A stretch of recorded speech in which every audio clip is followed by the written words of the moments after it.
Welcome to the Not in the Job Description podcast. I'm Scott McLaughlin. And I'm Chris Kiernan. Look at all the people around you. They may seem very different, but they all have something very much in common. Work. Most people have had a history of roles that's taken them to their current job. Everybody has a story about their job and how they got there. We'll explore funny, gross, embarrassing, scary, and sometimes almost unbelievable stories that people have experienced at their jobs. So enjoy the conversations as people share things about their jobs that were not in the job description. On today's show, we talked to Jim, who worked in the Securities Exchange. Welcome, Jim. Good morning. Hey, Jim. Hey, Chris.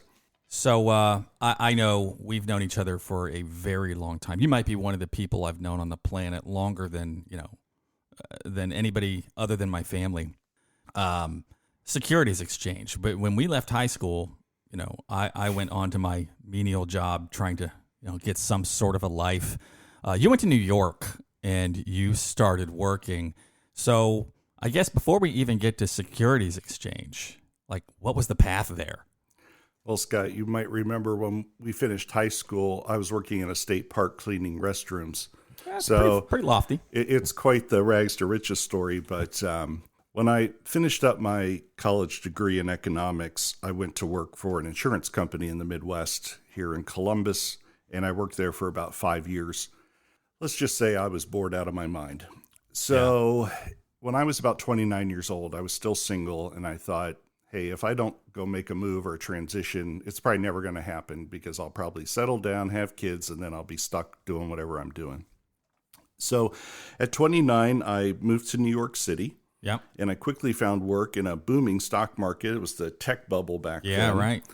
And I was working for a brokerage firm, a well-known brokerage firm. And I was there about 6 months, and they got bought by another one, and we were all laid off. Yeah, it's common.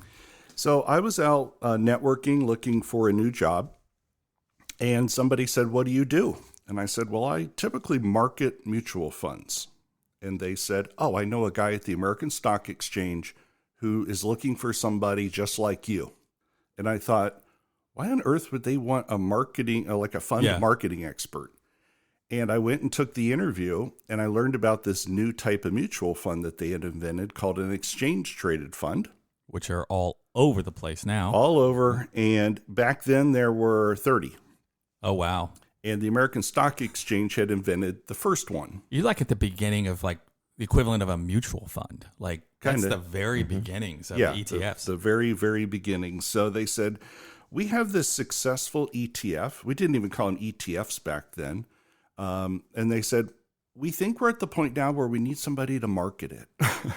Up to this point, they just mailed prospectuses. The secretaries of the exchange, if you called, they would mail you a copy of the prospectus, and that was sort of the length of the marketing effort. Yeah. So much for tech. They're mailing people off of a phone call. But I know, eventually they get around to the internet. Go on. Yeah. So they said, look, can you bring some of that fund marketing experience here to the exchange and help us grow the Spider, which was the first ETF. So I became what we call the registered rep or the salesperson for the Spider, the first ETF, and spent about 5 years working at the exchange, helping other fund companies build their ETFs and list them at the exchange. Okay. But my primary job was to try to grow the Spider. So when I started... It was. So when I started, it was about $17 billion in assets. And about 4 or 5 years later, we got it up to about $51 billion in assets. So we did a good job. Growing. Nice. Now, it's funny. I know when you first started working there, and I don't know, maybe this has value now. Kim and I went out to visit you, and I think somehow or other, I don't know if it was before that or what, but you gave me a hat, like a ball cap, just some giveaways, because you're the giveaway guy when it comes to promoting the ETF. But I have still to this day up in my closet a hat that says American Stock Exchange and Spider. Nice. Nice. Yeah, I had a lot of tchotchkes. We did everything from hats to shirts to sponsoring the U.S. Open tennis tournament. Oh, yeah. Golf tournaments. I mean, you name it. The Spider kicked off at that point about $10 million in marketing budget. And sadly, my salary did not come from that. Yeah. But it would go to a lot of tchotchkes. Sure. Yeah. But giving people tours of the floor, Scott, was one of my favorite parts of the job. Oh, right. Most of the day you're sitting in a cubicle, you're in front of a computer, kind of doing a white collar job, as most people have some experience with, I'm guessing, in that field. But going onto the floor and showing somebody the actual trading pits and the excitement during the day was a great break from the monotony of working in your cube. Sure. Now, I have a question, though, and this sounds really ignorant, and that's only because I'm ignorant. But, back in the day, when you'd listen or watch Ferris Bueller's Day Off, and they went down to the Chicago trading floor, and it's just pandemonium and chaos. Is there even a trading floor like that anymore? Yes and no. They're a dying space. Right. So what you see in that movie is very similar to the American Stock Exchange when I worked there. These are open outcry auction markets. And the posts where a security is positioned is important. And then the crowd around that is what we call the pit. Yeah.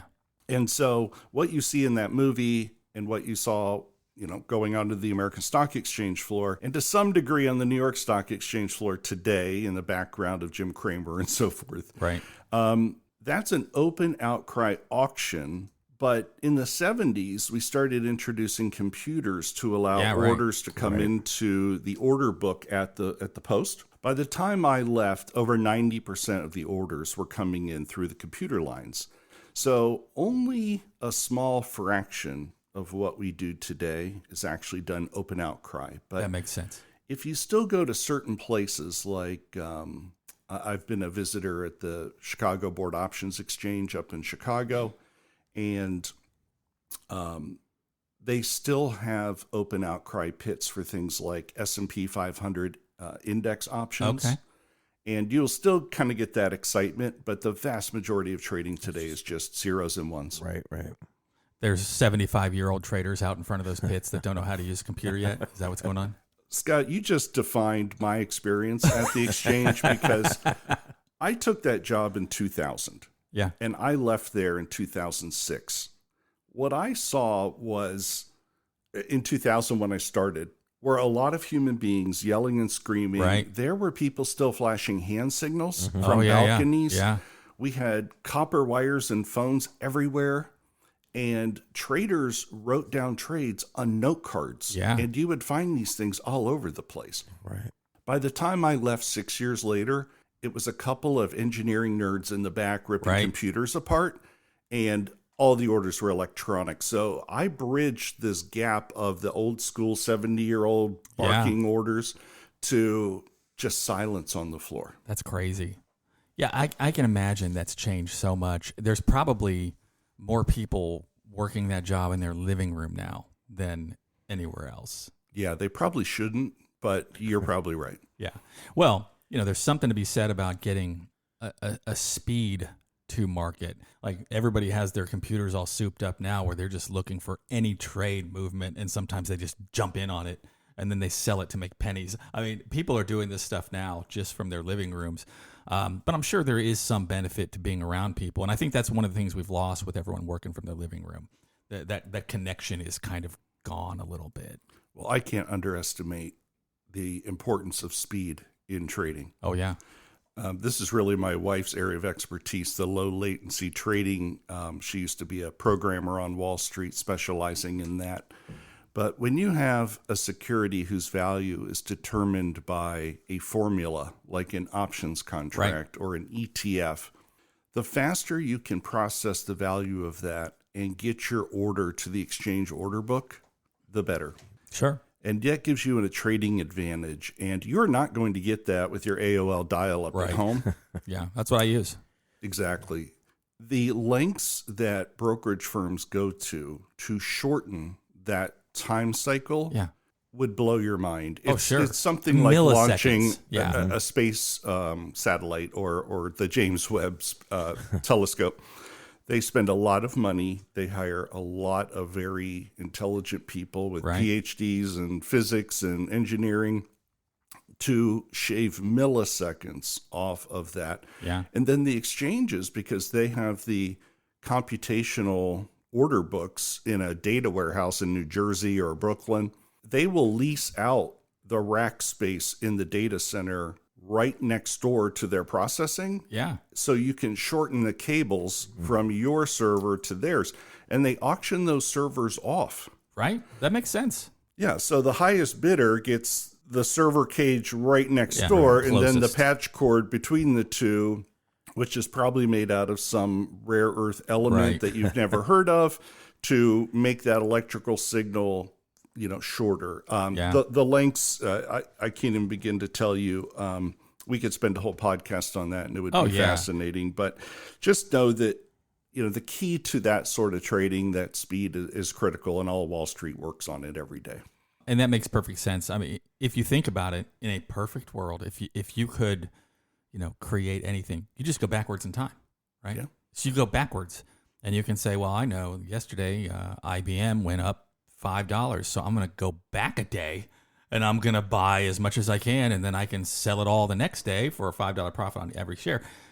But these guys get close to that, right? They get to, it's moving, so get in quick, one way or the other. That's right. They absorb the information from the market, and then they react to it. Yeah. And if you can do that faster than anybody else, it's like having an opportunity to go back in time. Yeah. And that goes to another kind of fundamental of trading and securities trading, which is information. Humankind has worked very hard to speed up the movement of information. Today, we're living in a time where somebody can post something on TikTok or X or whatever, and it goes viral. And I can think of a few examples here from my years that illustrate this, but even going back to the 1500s, Amsterdam had a large commodities exchange, and they would speed up the ships to deliver the stock prices to London through the English Channel. Oh, wow. And if your ships were faster than the other guy's ships, you win. Yeah, you got the arbitrage and the trading opportunity. So I think that is an important part of Wall Street that maybe people don't appreciate, which is in a marketplace, all information comes together in one place. Right. And it's a really special thing to witness. Yeah, and think about if you have that speed, it's almost the equivalent of, being the casino. Like, you just get the VIG. You're always in on a piece of whatever happens. You just want stuff to happen. Correct. And a lot of trading strategies are related to that. I'm just going to make a fraction of a penny millions of times a day. Yeah. And take very little risk in doing it. I'd be willing to live with that risk. Absolutely. All right. So you spent a lot of time in Manhattan from 2000 to 2006. One of the things Chris and I talk about with people are just office shenanigans, because we met each other working at the finest steakhouse establishment that a mall could ever create.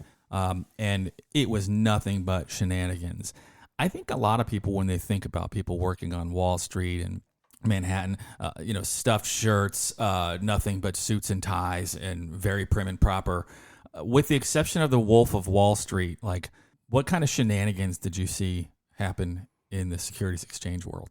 Well, a lot more than I can probably mention in this podcast, but some that come to mind. I should preface this by saying that the floor is full of traders that either work for themselves or work for a small brokerage firm, but they're pretty much, their boss isn't looking over their shoulder every minute of the day. And you take a whole bunch of these people and you put them in an environment that looks like maybe a school pep rally. They get bored from time to time, so they find ways to entertain themselves. So they're always running jokes on the floor and things like that. You might find a person running around the trading floor and they've got something stuck to their back. Yep. Things of that Classic. nature, good hijinks there. But you'd be surprised, a lot of the floor traders aren't necessarily, buttoned up, $1,000 suits with, vests and ties. Right. They're kind of street smart people that kind of dress casually because they're going to be on their feet all day. And I think some of the things that I would typically see them do would be just akin to degenerate gambling. Okay. Okay. We can appreciate that. I'm in. We're in. Yeah. So Tell me more. These people might have time to kill when the markets aren't being very volatile. So they might have TVs around and there might be a high-speed car chase. And so they might start gambling on what time will that car officially stop. And so you'll see a bunch of people gathered around a television set, and they're all throwing bets out, and they're all watching frantically to see, like, are they going to put the spike strips down and stop the car, or, are they going to ram it? And so you might see gambling like that. The Amex was very famous for a lot of fantasy sports gambling on the floor. I know that's legal now in like Ohio, New Jersey. Back then it was cutting edge. Yeah, it was sort of underground. It was against the exchange rules, so they probably don't like me talking about it. But we had really robust, awesome fantasy sports on the floor of the exchange. So nice. Every NCAA tournament time, there was a robust futures market in all the teams in the tournament. So that was always an exciting time of year. Question, though, what was that automated back then? Because there used to be, fantasy sports used to be done on paper. Right. Like someone was putting a spreadsheet and sending it out. Yeah, those were not automated. Okay. And baseball futures, all during the baseball season, you could go down and you could purchase futures, long or short, on your favorite baseball teams in Major League Baseball. So I wouldn't call those shenanigans, but it just sort of reflects the type of person that wants to work on an exchange floor yelling and screaming. They've got to have a bit of degenerate gambler in them, but at the same time, an appreciation for risk. Yeah. Risk on, risk off, and information, right? Making informed decisions and taking that risk. Well, almost all of these guys on the floor spent their morning getting shoe shined and reading the sports page. Yeah, right. So they were pretty informed. They knew box scores. I knew guys in New York that could recite the entire starting pitching staff of the Cleveland Indians to me, knowing I was from Ohio. So they were pretty well informed.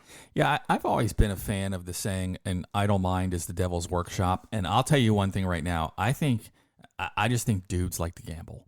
And whenever I would travel, one of my friends, Dave, we would travel sometimes together. Even to this day, I've got a friend we travel with. If we're sitting in a hotel lobby, it's not uncommon if we get bored to go, all right, odds are even. How many people are coming off that elevator? I mean, we will bet on anything. It doesn't matter, but it's just fun. It helps to kill some time. It does.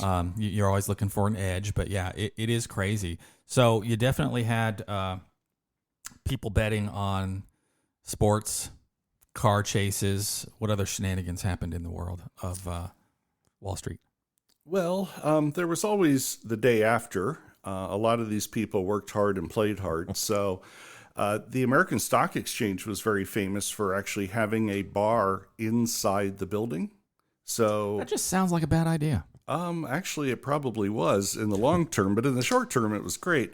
There's a very famous Wall Street hangout or watering hole, at least for my generation, and it was called Harry's. And there are a couple different locations. The Harry's that just closed a few years ago that was on Hanover Street was more the bond market hangout.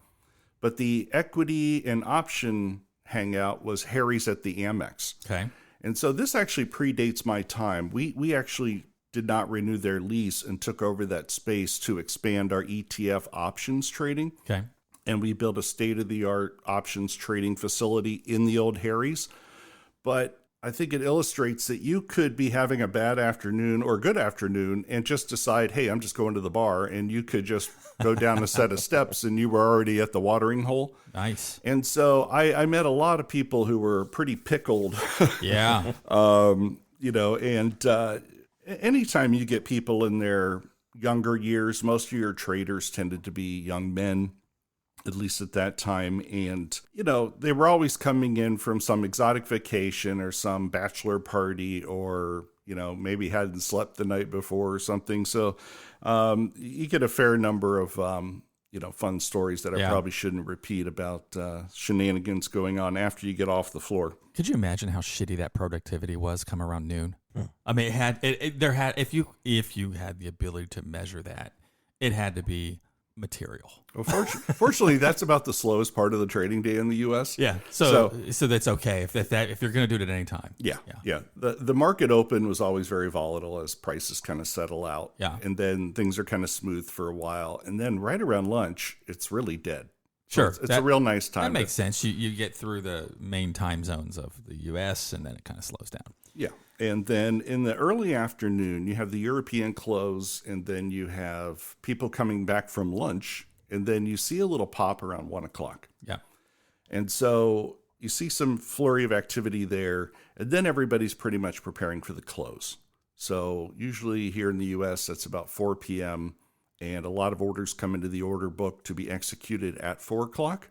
And so you'll see a lot of volatility leading up to the close. So my advice for any of you ETF investors out there, especially if you're a retail investor, try to avoid the open, try to avoid the close. They're very volatile times.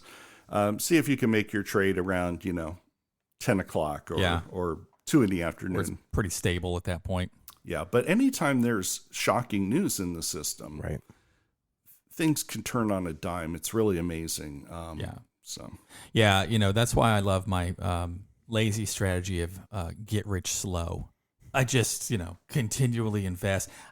I think I might own 2 stocks that are individual. I don't own any individual stocks. That might be 2 more than me, Scott. Okay, well, see, I own 2 major ones, and a very small percentage of my entire net worth. But I think it is funny when there are people who institutionally are like, okay, we're going to make this play, and they're just sinking millions of dollars, and then the next day they're out. I made my 2 cents per share, and I'm going to go somewhere else. Well, that's not investing; that's gambling. Right? Absolutely, and there's plenty of people. There's that a do difference. It. Yeah, I think Warren Buffett probably has the right approach here, which is for most of us, the advantage we have in the stock market over these professionals, because we don't have that timing or information that they have.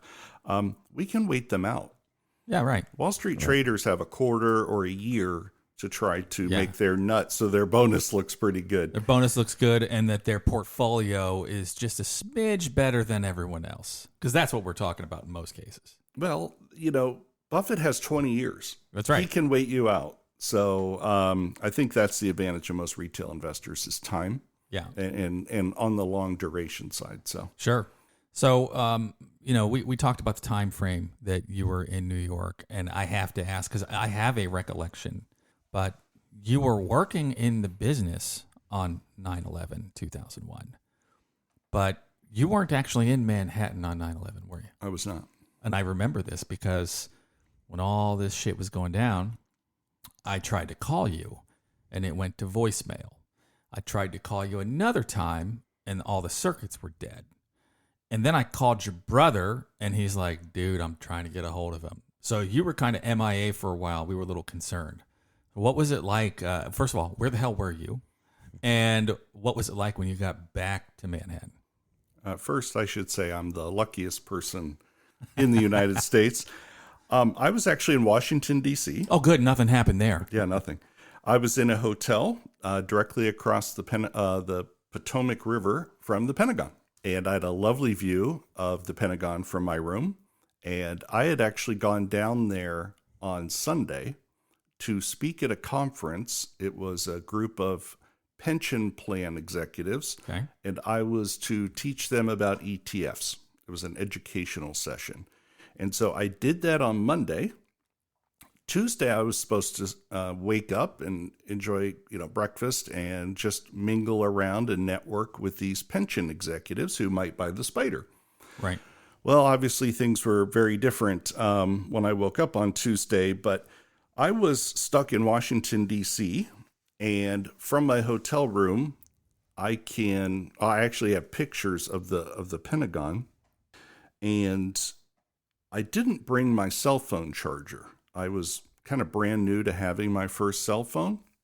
So I actually started wandering around Washington, D.C., looking for a place that would sell me a cell phone charger. So, Scott, that's partly why you couldn't reach me that day was my cell phone was not working, and I was stuck in this hotel in Washington, D.C. But it was the oddest experience, I mean to tell you.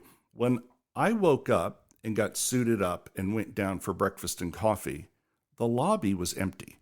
Now, you and I worked in a hotel in high school in a gift shop, which will be a future episode, I hope. But there was no one behind the counter. There was no one in the gift shop. It was deserted, like I was the last man on earth. And then I walked around to where the conference facility was, and there should be people mingling and having coffee and whatever, and it was empty. And then I continued walking around back to the lobby, and I passed their sports bar, our bow ties at the Radisson there. And It was wall-to-wall people all staring at TV screens. Yeah. And I could barely get in the room, and I looked up and I saw a replay of one of the planes going into the towers. Yeah. And I thought, oh, crap. And I sprinted up to my room. I turned on the TV, and Scott, I must have been frozen there for 50 minutes. Of Just course. frozen. You and everybody else. Like an hour later, I looked down, and I'm still standing between the twin beds, holding the remote in the same hand I turned the TV on with. Yeah. So that was like my first hour. But I never received a phone call. I never called anybody. And then I started thinking, oh, I should start calling people. Right. And by the time I started doing that, I couldn't get through to anyone. Right. So I was just a man on an island. My fiance, future wife, was working about a mile north of the towers. So I had a lot of concern about her. My parents were frantically trying to reach me at the exchange. And one of my colleagues stayed in the building and just answered phones that rang and said, we're all fine. Everybody got out. But we actually did lose 11 members of the exchange. I think it's 11 on that day. That's awful. Yeah. A lot of those traders had offices in the Twin Towers or the surrounding area, and then they would walk over to the exchange, at the start of trading each day. And they were having their morning meetings around 8:30 to figure out their trading day and trading strategies.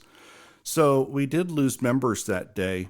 9 days later, on the 20th, I was supposed to fly out to San Francisco to visit one of our bigger clients. This would be Barclays, who had developed the iShares ETFs. Yep. And so I had a ticket on the plane that crashed in Shanksville. Oh, gosh.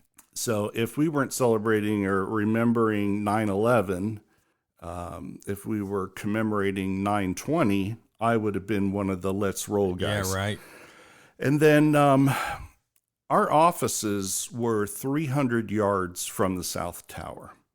And so as the South Tower collapsed, a lot of that material hit our north-facing side of the building, which happened to be where the ETF department was.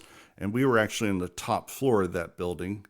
So we received the brunt of construction material that came down and affected the surrounding areas. So when I came back to my office a couple days later, I actually was let back into the exchange for a very hot minute to collect things like laptops and cell phones and purses that were left behind.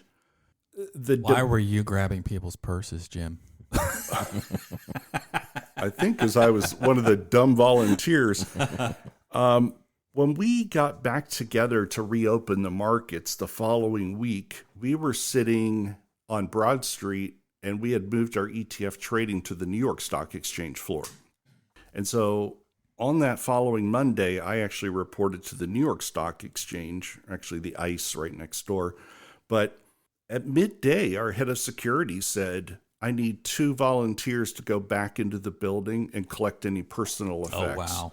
So I had a shopping list of items from my colleagues. So one woman said, I left my purse. Another guy said, my laptop, I need that. And so I was just running around trying to collect these items and get out of there as fast as I could.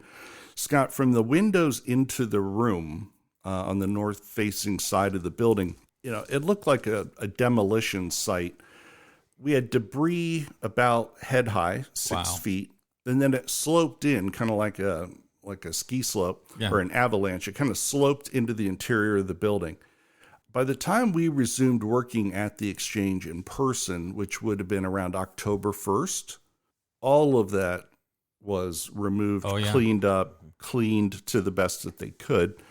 I'm not saying they got all the dust because we still find kind of 9/11 dust in files and things of that era, but they did a tremendous job of getting crews in there. Fortunately, our building was structurally sound. It was kind of built like a brick shit house. It was really a beautiful building. It's kind of a shame that it's not really an active trading floor anymore, because I think the American Stock Exchange trading floor was one of the more ornate and beautiful trading floors that you'll find. It was built in the 1920s and was a beautiful space, and that was That was one of our rougher weeks or months there, losing so many people that we knew. And so I think I was triply blessed.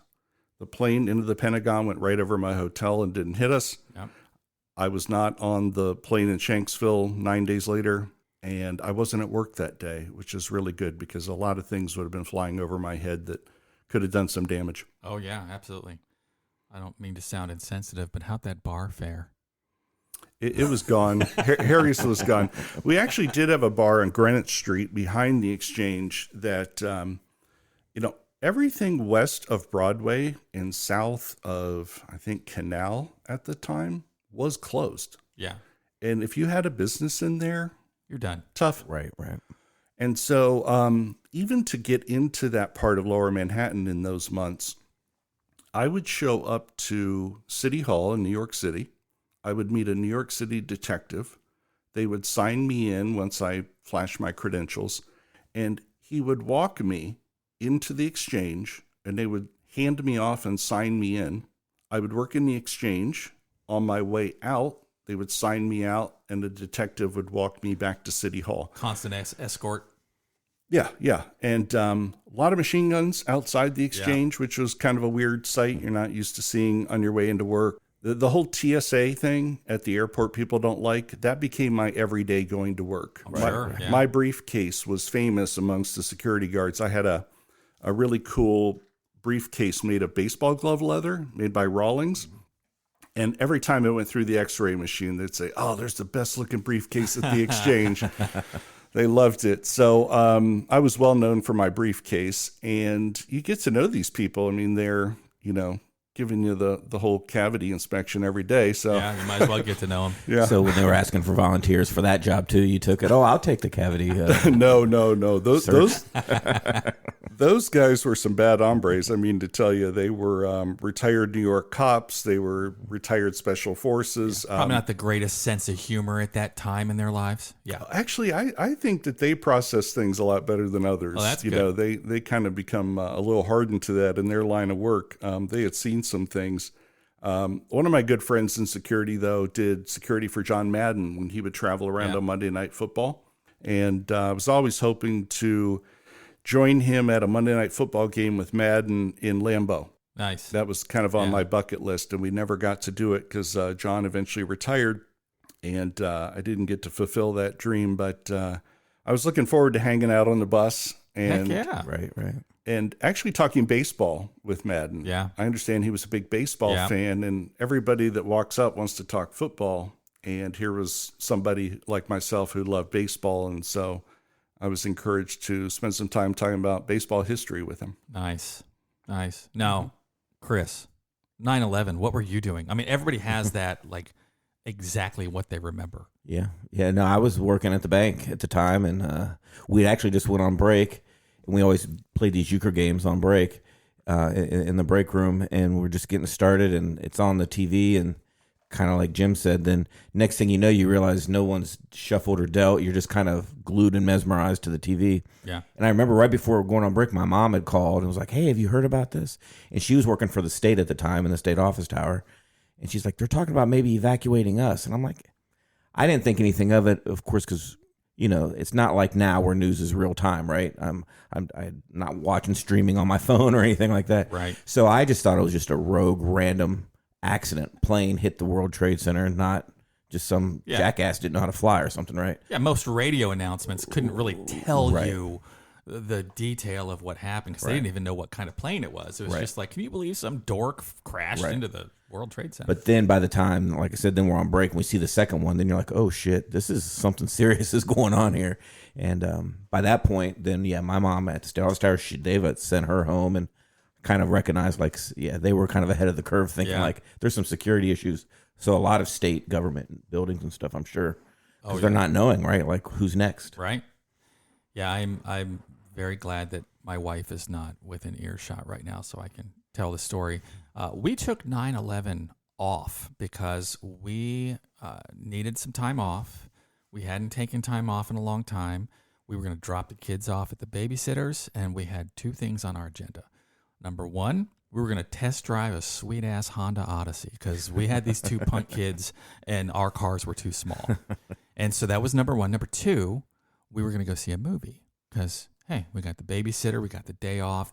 So I remember taking the kids to the babysitter, and on the way there, where I would get my news, the Howard Stern show, they start talking about, oh my gosh, a plane hit the tower. So I'm thinking, oh, that's weird. But again, no context. By the time I get to the babysitters, she's got the TV on, and you can see that a second plane is hit. And so now I'm like, uh-oh, this is not good.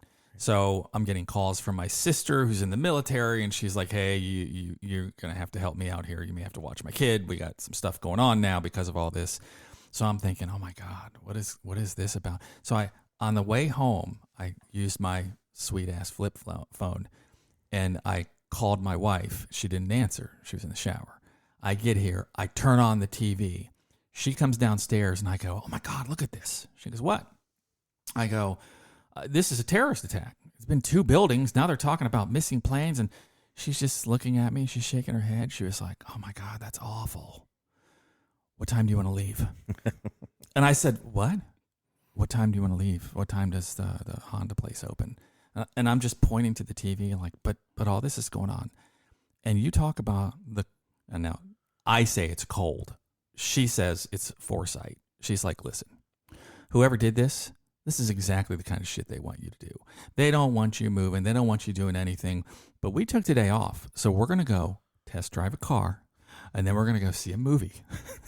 And we're going to make the best of whatever this day is, and we're going to deal with this shit as a country. But today, we have the day off. I looked at her, my eyes were so big, and I was like, okay. I mean, and that's what we did. We went to the Honda place, and everyone was just around the TVs. And she said, hey, I want to test drive one. And they just pointed to the keys. Like, yeah, the keys are over on that wall. Whatever car.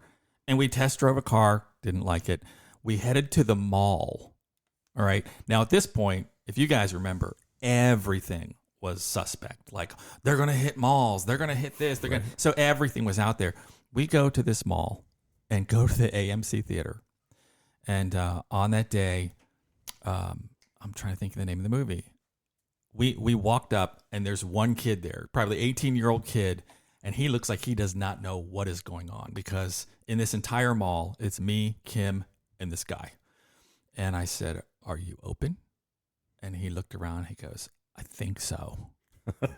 Can I get some popcorn and a soda? And then we watched Rush Hour. Nice. Wow. We were the only people there. We watched Rush Hour. And I run out, and I'm trying to think, like, where's the TV? I got to find out what's going on now. And we walked out there in that mall. It was pitch black. Everything was off. The 18-year-old was gone. We were the only person in the mall. We go out to our car in the little parking garage. We were the only car there. I think he just abandoned us and was like, I'm out. Scott, I was on a mall too. I was in L'Enfant Plaza in Washington, D.C., right next to the National Mall in Washington. Right. So looking for my cell phone charger, I have to cross over the mall in Washington, D.C. to make my way into Georgetown to try to find a charger. I was harassed constantly by D.C. cops, but I had the entire mall to myself. Oh, yeah. Nobody was out and about. Standing in front of the Smithsonian like an idiot. And I was actually getting updates from a news truck. There was a reporter on the scene. And as I was talking to that news truck to get some updates on what was going on, President Bush returned to the White House. Now, my dumbass, I've got a disposable camera, and I'm between the Smithsonian and the Washington Monument. Not too far. Where Marine One is going to bank and go into the White House. And I'm down there taking pictures. So I actually have photos of Bush coming back into the White House.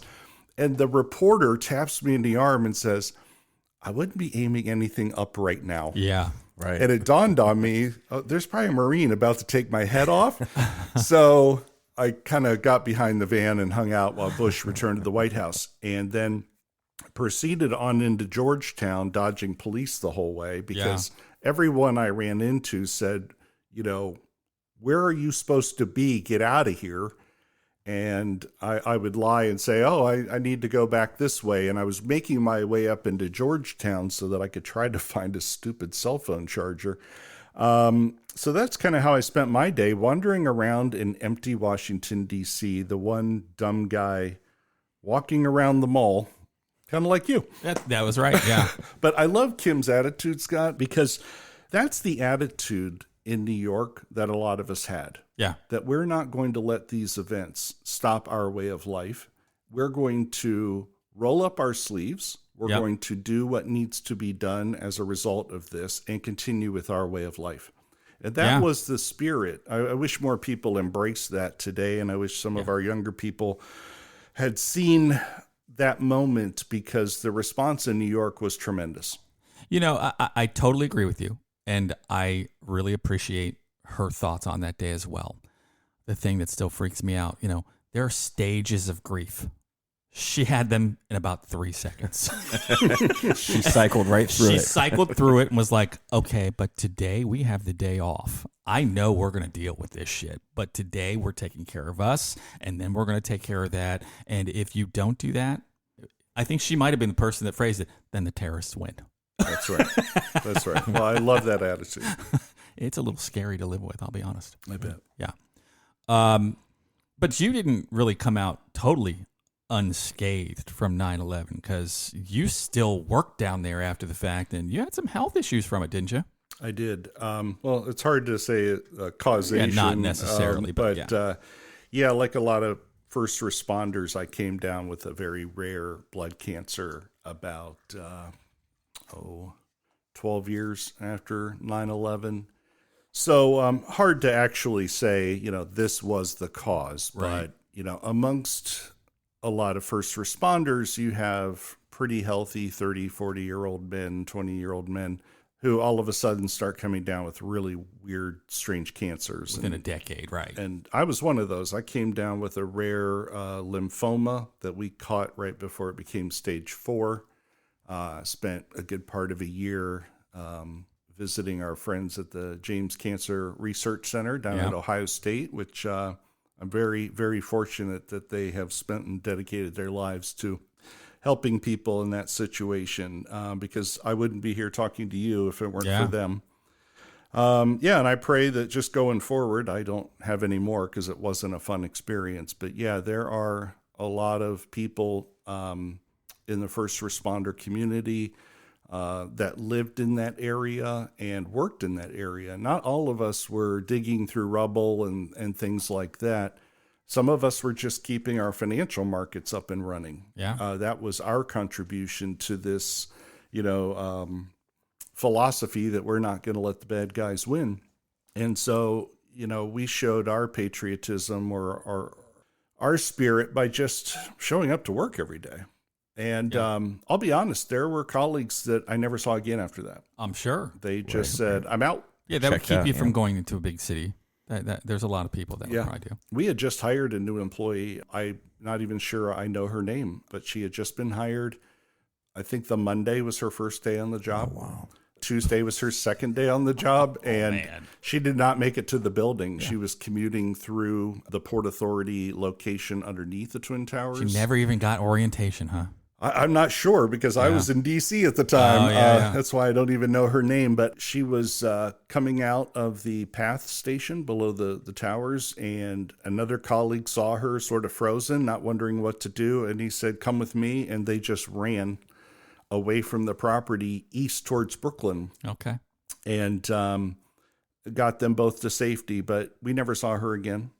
Can't blame her. No. She probably found another great job somewhere else, and hopefully she's doing well. Well, switching focus a little bit from 9/11, forget about 9/11 for a second. Mm-hmm. Historically, I don't even know. I mean, there's got to be some truth to it, right? When you're talking about the stock market crashes, 29, 87, like these big scenarios, especially when we allowed people to buy things on a lot more margin, they used to have scenarios where when things got tough, somebody's taking a diver right off a building. Like that was kind of a thing that happened like really early in the stock market days. Did you see anybody suffering or anything that happened because somebody's, we're guessing, personal financial issue went pear-shaped and they took some action, in the time frame that you worked there? Actually, no, I think that's a little overblown to some degree because But it's a fun story. I know. You'll hear stories of a young trader who loses a bunch of money and then goes to their boss and says, "Hey, I'm really sorry. I didn't mean to do this. It was a mistake. I quit." And the boss says, "Look, I just invested a couple $1 million in your training. You're not leaving now. You just learned a valuable lesson. Now get back out there and be smarter next time." I think that's probably more the reality that I saw. I did know traders who took large proprietary positions that went against them, and sometimes they would blow up firms. In my era, more than likely, the cause of a firm blowing up was a computer glitch. So you blame the software developers for that. But no, I think the only person I knew who jumped out of a window was an older gentleman who had been a floor official. I'm not going to mention his name, for his family's sake, but I think he had received some really bad health news. Okay. And he had spent an entire career making a very good living on the floor of the exchange. He had lived hard. He had probably spent too much time in Harry's. Okay. Yeah. Yeah. And he got a really bad health diagnosis, and he just decided one day that, rather than go through the process of dying, he was just going to jump out of a window and end it. And sadly, I was one of the human beings who talked to him right before. My boss had asked me to deliver a meeting invitation to him physically on paper. So it's basically an email. Right. And my boss prints it out and says, "This guy doesn't do email. Hand deliver this." Nice. And I went down to his post, and it was right around the close, and he was busy, and I just stood by quietly waiting for him to finish. Finally, he turns around and acknowledges me and says, "What can I do for you?" And I said, "I'm just here to invite you to a meeting tomorrow." And he said, "Okay, thanks." So he takes the memo, and that's the end of my workday. So the next morning I come in, we're at this meeting. He's supposed to be there, and there's all this commotion. And come to find out that he had a city apartment near the exchange. He lived, his roommate was another exchange official. Their families lived in the suburbs somewhere in a nice house, I suppose. But anyway, the one roommate caught him trying to jump out the window and tried to grab him before he took the plunge, and wasn't able to get that. So I was one of the last humans to talk to him, I think. But not related to a bad trade, just a bad deal on the health front. Are you sure it wasn't just a really bad meeting you invited him to? Yeah, I mean, he what just was the did topic? not want to go to that meeting. I think so. That's very likely. These damn ETF traders, another meeting. Yeah, we used to have these things called specialist meetings, ETF Specialist Committee. And so we'd have the head of all these different brokerage firms come in, and it was pretty much the airing of grievances. The exchange bills were late. The exchange bills were too high. Our technology sucked. I mean, everything that they had a gripe about. We're losing market share to our competitors. The air conditioning's not working right. Just anything that they could complain about. That was our 1 hour a week to really write it all down and then say, "Yeah, sorry, not much we can do about any of this." Yeah, I mean, it is kind of interesting. Every type of job has its nuance of where you're going to get your ass kicked. And that makes perfect sense, right? Anybody's talking about their own money, especially with ETFs. I mean, the big thing is lower fees or no fees on certain things. So if that's not working, why are we dealing with you? I imagine you get a lot of that. Yeah, and Scott, the dollar amount of money changing hands on U.S. exchanges is really mind-boggling. I mean, we think about our personal brokerage accounts and, hey, I'm going to buy 100 shares of something, and maybe that's $10,000, and transferring the money around your Schwab account or something like that. But our largest pit was the QQQ options pit, and we designed a special facility just for that pit. Yeah. Prior to that, we were violating all sorts of fire codes and things. Outstanding. Yeah, so it was really time to kind of revamp that to accommodate the volume. Yeah. but we were probably doing about 1 million QQQ options contracts a day.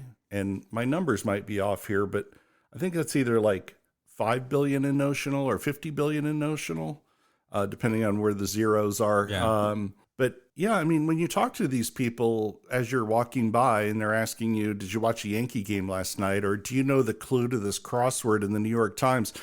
It's hard to imagine that when they say, hold on a second, I got to do something, and they sprint away. It's because they've got like, $200 million of notional value they got to deal with. And then they do it, and then they come back and like, where were we? Yeah. Right. So the dollar amounts, you get a little immune to it. In fact, this would get our floor traders into trouble from time to time, because when we quote securities on an exchange in this open outcry system, we typically don't put on the handle.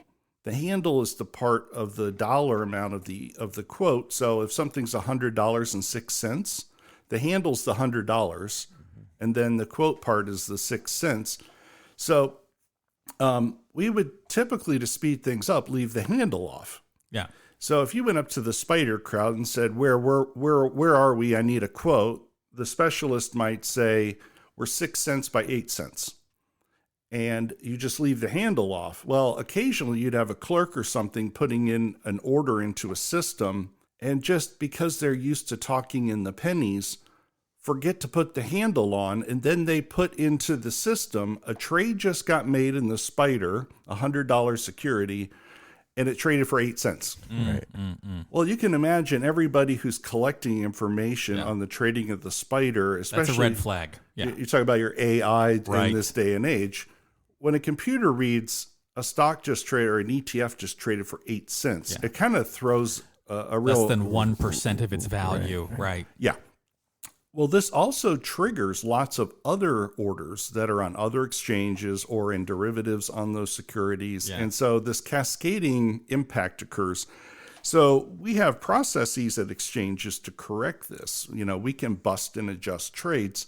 And that was done in these kind of clerical errors, or we call them fat finger errors. Yeah. Fat finger errors are common on Wall Street, and they used to be more common back in the day, but they would cause us a lot of headaches in the trading pits. And but that's something that in this electronic day and age, it's hard to bust and adjust. Right. The markets are so fast, and with the computer technology employed, it's hard to go up to another human being and say, no, I meant $100 and 8 cents, not 8 cents. Meanwhile, there's 10,000 investors who made decisions based on that one little mishap. Yes. And they did it with a computer that is so fast they couldn't stop it anyway. Correct. So yeah, that's kind of interesting. I do think it's funny. The faster we get, we do kind of lose sight of the fact that can have its own downside as well. There are so many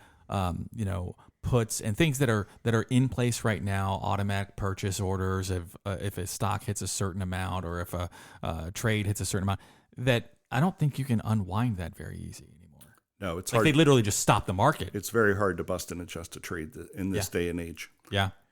Well, and then as technology's evolved, and you don't have as much personal back and forth.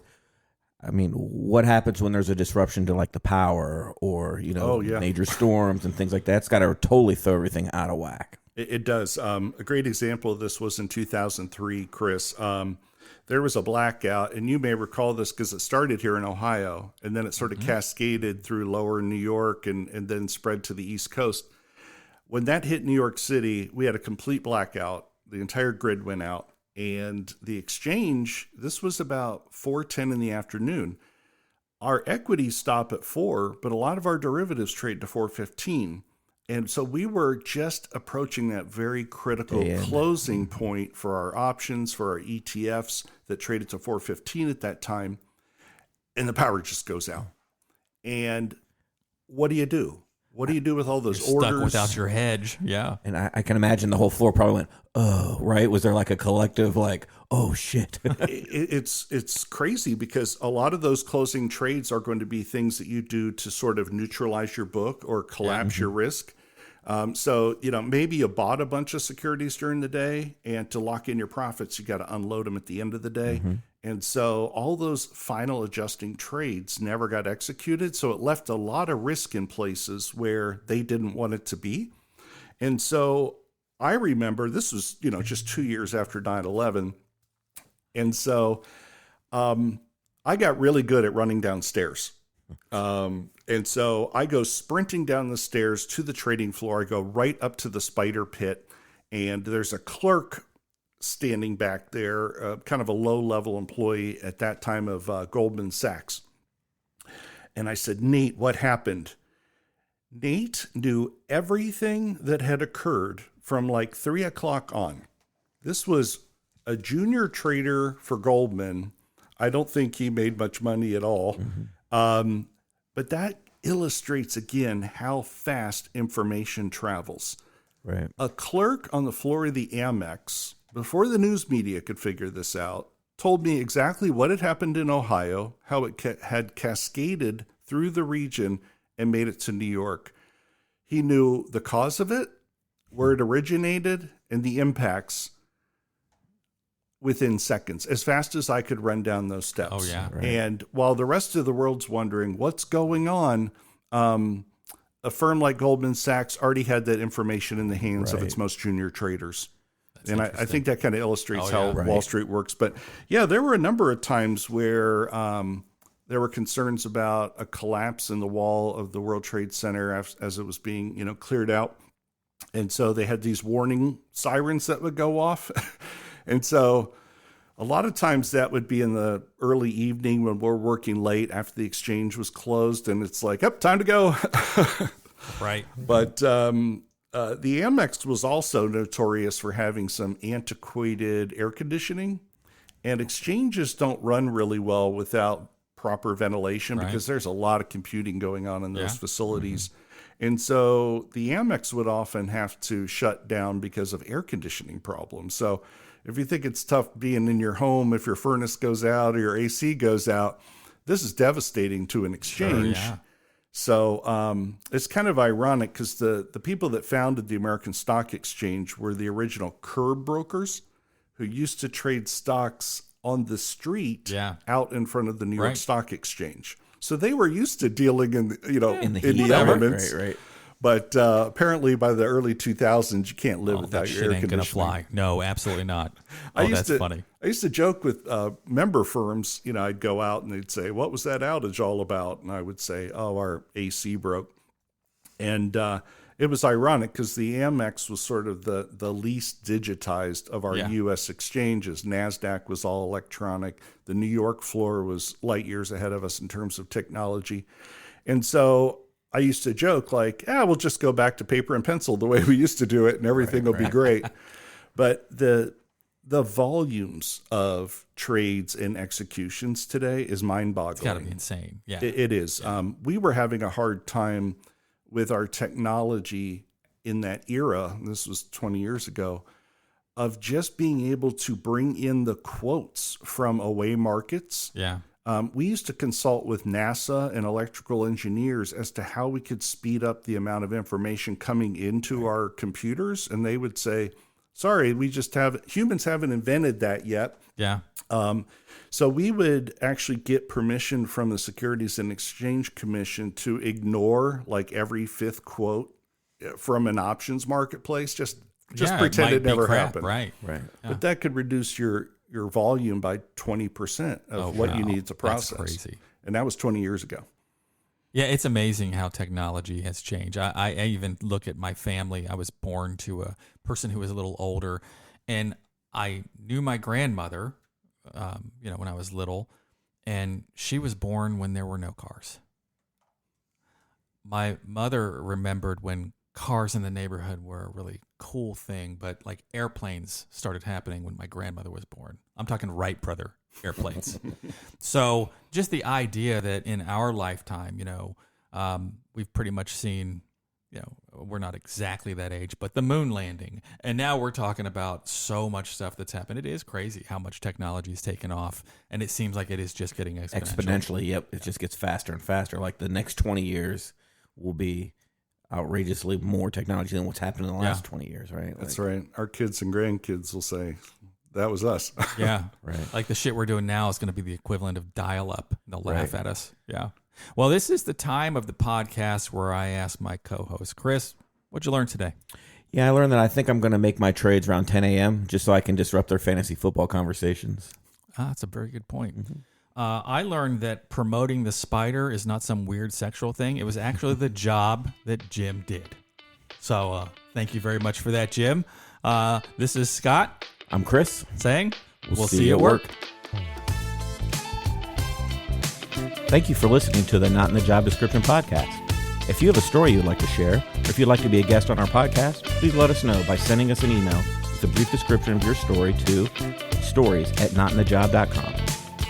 If you enjoyed this episode and want to hear more crazy stories, make sure you follow us wherever you get your podcasts and follow us on our social media, including Facebook, Twitter, TikTok, Rumble, Instagram, and YouTube.